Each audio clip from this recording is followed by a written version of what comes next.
বন্ধুরা, আজকে আমাদের রেসিপি হচ্ছে ডিম, সজনের ডাঁটা। এদিকে সব কিছু কাটাকাটি রেডি।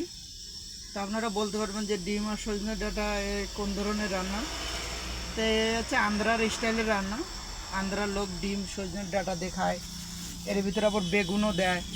তো আমরা বেগুন দেবো না, আমরা যা সজনে ডাঁটা ডিম ডিম এখানে নিয়ে এসেছি 6টা।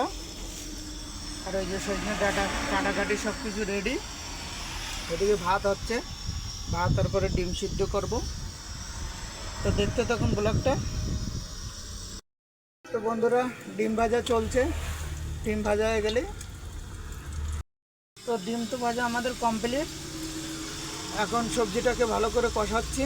পেঁয়াজ, টমেটো, সজনে ডাঁটা দিয়ে দিলাম। এখন মশলাপাতি দিয়ে ভালো করে কষিয়ে,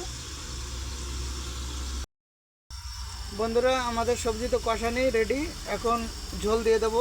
জল দিয়ে দিলাম এখন পরিমাণ মতন জল দিয়ে, আর একটু ফুটানো পরে তারপর ডিম দিয়ে দেবো।